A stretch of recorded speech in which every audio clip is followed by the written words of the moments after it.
Estoy roto. Con estas palabras sentenciaba a un personaje al volver a recaer en su adicción, para llegar a descuidar sus labores diarias y terminar siendo, al menos para él, una vergüenza hacia su pelotón y hacia el hombre que le salvó la vida. Estoy roto y no tengo reparo. Todos nos hemos sentido así, incapaces de que nuestras piezas se unan una vez más para ser alguien medianamente funcional. Y sin embargo, de vez en cuando, llegamos a encontrar pequeñas cosas que nos ayudan con este sentimiento. Amigos, familiares, psicólogos, metas y propósitos. Son las cosas que la mayoría de las veces nos gustaría decir que nos sacaron del pozo. Sin negar a la gran ayuda que nos pueden dar estos, hoy quiero centrarme en cosas más burdas, al menos para el mundo. Esos medios que por lo general solo son catalogados como mero entretenimiento, pero en muchas ocasiones nos llegan a afectar más de lo que jamás hubiéramos pensado. Música, libros, películas, series, videojuegos, arte. Las personas siempre han buscado maneras de representar sus historias, pensamientos y sentimientos en diferentes formas. Hemos desarrollado tantos medios que hemos catalogado como arte a todo aquello que nos afecte de manera profunda. Hay historias que nos hacen reír, que nos asustan, que nos hacen llorar, y en ocasiones muy particulares que nos levantan y nos motivan. Por lo general, las obras que nos llegan a hacer sentir de esta manera suelen tener un trasfondo de superación. Hablamos de la historia de Rock Lee, del viaje de Rocky, el sendero de Undertale, las notas de I'm Still Standing. Cuando vemos las historias de los autores, rara vez se sienten guías espirituales o coaches de vida. Su objetivo no era llegar a levantar a millones, solo querían retratar su manera de ver o cómo les gustaría que fuera el mundo. Seguramente estos mismos creadores se hayan inspirado de amigos, familiares y otros autores, que a su vez se han inspirado de otras personas. Si lo vemos, termina siendo un ciclo constante en el que unos se ayudan mutuamente a otros. ¿Alguna vez has visto esta imagen? Esta estatua suele usarse para reflejar la filosofía estoica, en la que se cree que si bien no podemos controlar lo que ocurre en el universo a nuestro alrededor, sí podemos controlar la manera en que pensamos al respecto. Así, según su doctrina, los seres humanos debemos cultivar una forma de ser disciplinada, autocontrolada y tolerante, empleando para ello el coraje y la razón. A través de este camino se puede alcanzar cierta armonía virtuosa, único camino hacia la verdadera felicidad. A día de hoy muchas personas comparten este tipo de pensamientos sin saber siquiera qué es el estoicismo. El yo lo soporto, el yo soy el que tiene que sufrir para que mis seres queridos puedan disfrutar. Termina siendo como muchas personas quieren vivir su vida, dando así situaciones en las que una persona se motiva de otra por su manera de enfrentar sus problemas sin saber que la otra ha sufrido y probablemente siga sufriendo. Y se vuelve a repetir el ciclo. Esta nueva persona inspirada motiva a alguien más que a su vez desconoce lo que vive su motivador. Pero al final todos tienen a alguien como modelo para enfrentar su día a día. Me gusta verlo de esta manera, el ciclo de inspiración, porque sin que ninguna persona llegue a ser perfecta termina ayudando a alguien más. Es como la filosofía africana Ubuntu, en la que las personas necesitan de más personas para llegar a ser más humanos. No soy partidario de que podamos tener un solo anclaje en la vida, ni siquiera Dios solo para los creyentes. Somos seres humanos, tenemos dificultades y dudas, y por más que algo nos haya levantado en una ocasión, no significa que nos vaya a funcionar siempre. Por eso la idea del ciclo, en lugar de verse así, tendría que verse así. Hay diferentes puertas y por lo tanto diferentes anclajes que tendremos que usar en la vida. Hay anclajes que nunca volveremos a usar y sin embargo fueron importantes en algún punto de nuestro viaje. Por eso es que defiendo tanto las obras de entretenimiento como ayuda en estos momentos difíciles. No son pocas las historias en las que las personas estaban hundidas y fue un juego, una película, una canción las que la sacó adelante en ese momento. Sin rebuscar mucho encontré esta experiencia que me gustaría compartir. Esta es una historia de cómo Final Fantasy VI salvó mi vida. Es difícil creer dada mi personalidad ridículamente optimista, pero solía ser un niño increíblemente tímido. Tuve algunos amigos cuando era muy joven, pero cuando ingresé a la secundaria y preparatoria era un solitario. Me quedaba en mi habitación y hacía dos cosas: hacer dibujos de montañas rusas y jugar videojuegos. Esas son las dos actividades que me hicieron más feliz. No tuve una infancia particularmente triste ni nada. Hay muchos niños por ahí que realmente pasan por momentos difíciles. Tenía buenos padres, fui a una buena escuela y obtuve muy buenas calificaciones. Era muy callado y realmente no tenía amigos. Pero además de esto, sabía que algo más estaba sucediendo conmigo. Había algo de lo que estaba confundido y que realmente no entendía. Después de terminar la secundaria comencé la universidad. Realmente quería ser diseñador de montañas rusas, así que fue una universidad importante y bastante prestigiosa en mi estado natal, de Carolina del Norte. Estaba nervioso por comenzar la universidad, como todos los demás, pero pensé que si tuviera mi cuaderno de dibujo y una Super Nintendo estaría bien. La universidad era un mundo completamente diferente para mí. Fue difícil para mí aislarme en el mundo de los videojuegos y los bucles de sacacorchos. Tenía que ser más social. Tuve que interactuar con un grupo gigante de personas que nunca había conocido en un nivel con el que no me sentía cómodo. Pero me las arreglé, hice lo que tenía que hacer. Asistí a mis conferencias, tomé notas y salí con un pequeño grupo de personas muy agradables durante el almuerzo o entre clases. Cuando estaba en mi dormitorio, me acurrucaba en mi cama, enganchaba mi Super Nintendo y solo jugaba videojuegos. Eso es lo que más esperaba cada día. Esas veces en mi habitación cuando solo éramos yo y mis juegos. Entonces las cosas comenzaron a suceder. Mi compañero de cuarto de la universidad era alguien con quien fui seleccionado al azar para estar. No fue muy amable. Solía burlarse constantemente de mí por jugar videojuegos y burlarse de mí por no querer salir y salir con la gente. Estaba bien ignorarlo, pero las cosas empeoraron. Después de un tiempo, mi compañero de cuarto y sus amigos en el mismo piso se unieron a mí. Y continuaron burlándose de mi estilo de vida. Además de esto, comenzarían a molestarme por ser gay.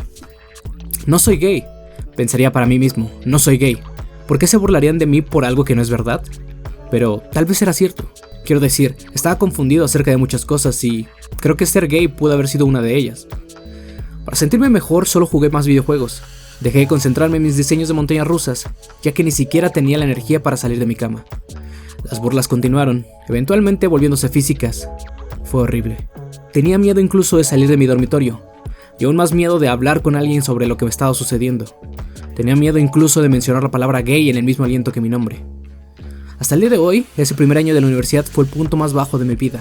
Pasar por una lucha tan personal sobre si me sentía cómodo con ser gay ya era bastante difícil. Hacer que los chicos se burlaran de ti publicando carteles burlones en todo el dormitorio y golpeándote cuando pensaron incorrectamente que los estabas mirando las duchas lo hizo aún más brutal. No pude soportarlo. Ahora, nunca consideré lo que algunas personas podrían pensar que hubiera considerado. Nunca llegué a ese lugar. Pero estaba triste y confundido.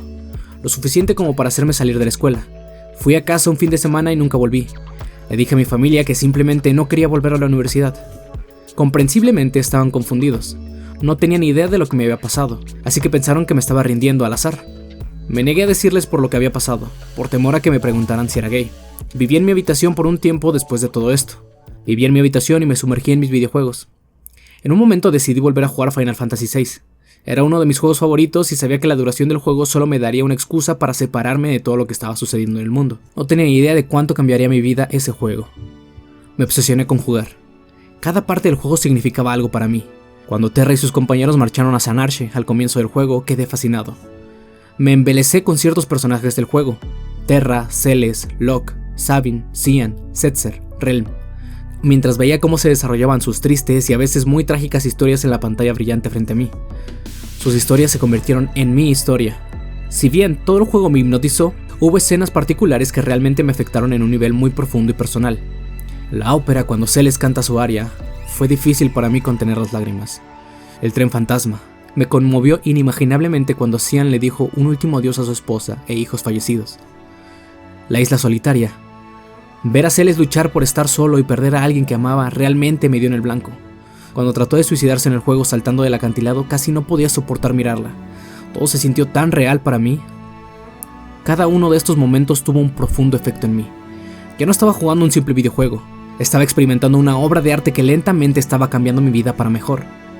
Cada vez que jugaba Final Fantasy VI me sentí mejor acerca de quién era y la situación en la que me encontraba. Comencé a salir de mi depresión a medida que me perdía en el mundo del videojuego. Sonreía cada vez que veía una secuencia con magníficos gráficos. Cerraba los ojos y sentía que mi corazón latía con la hermosa banda sonora del juego. A medida que se presentaba cada nueva secuencia, pensaba en mi futuro y en la persona que quería ser. Ha habido muchos videojuegos que me han hecho feliz a lo largo de los años. Por eso me encantan los juegos, pero Final Fantasy VI fue diferente. El juego fue perfecto para mí en ese momento de mi vida. No creo que sea una locura decir que realmente me salvó. Después de jugar el Final Fantasy VI comencé a convertirme en la persona que soy hoy. Pensé en las personas que me atormentaban en la universidad. Cuanto más pensaba en cuánto Final Fantasy VI significaba para mí y cuanto más pensaba en las grandiosas que pueden ser las cosas en este mundo, menos me importaba todo lo que me decían. ¿Por qué se burlarían de mí por jugar videojuegos? Los videojuegos son fantásticos. ¿Por qué abusarían físicamente por ser gay? Ser gay fue aún mejor. No puedo precisar el momento exacto que me convirtió en esta persona, pero sé que el juego me ayudó a llegar ahí. Tal vez fue cuando Edgar y Sabin arrojaron una moneda para controlar el reino de su padre. Tal vez fue cuando descubrí por primera vez que podía esperar a Shadow y salvarlo de la muerte en el continente flotante. Tal vez fue cuando Setzer lloró la pérdida de su amado Daryl. Quizás ni siquiera hubo un momento específico en absoluto. Lo más probable es que haya sido una combinación de cada momento brillante del juego. y mi voluntad de dejar que se apodere de mí y abra los ojos a todo lo increíble del mundo. Todo lo que sé es que cuando terminé de jugar Final Fantasy VI estaba feliz de nuevo. Estaba confiado, no tenía miedo de ser yo mismo. Me inscribí en una nueva escuela con un nuevo enfoque, la escritura. Hice toneladas de amigos, empecé a decirle a la gente que era gay. Estaba fuera de control y era increíble. Final Fantasy VI tuvo un impacto tan positivo en mi vida que cada vez que escucho una nota musical del juego o incluso veo un sprite familiar, pienso en el poderoso efecto que tuvo en mí. Nunca olvidaré el juego mientras viva.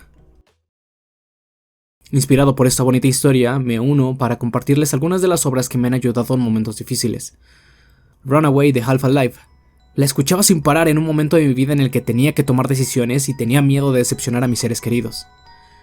La desaparición de Suzumiya Haruhi, una película que habla de la monotonía y cómo debemos disfrutar esos momentos de felicidad y no resistirnos a ellos.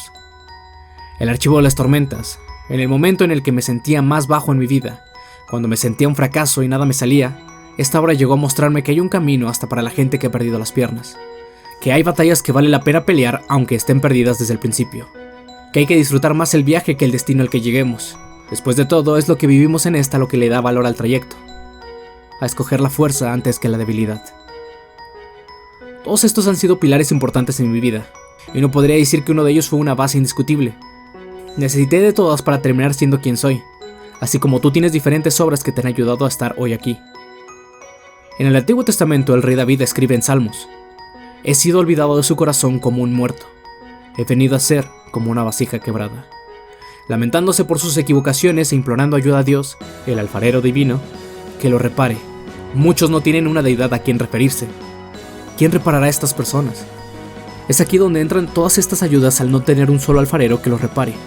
Necesitamos de muchas manos para estar mejor, siendo cada una de estas anclas las que nos ayudan a pegar todas las piezas otra vez. Y así es como regresamos a la cita del principio. Estoy roto. ¿Y quién no? La vida nos rompe y entonces rellenamos las grietas con algo más fuerte.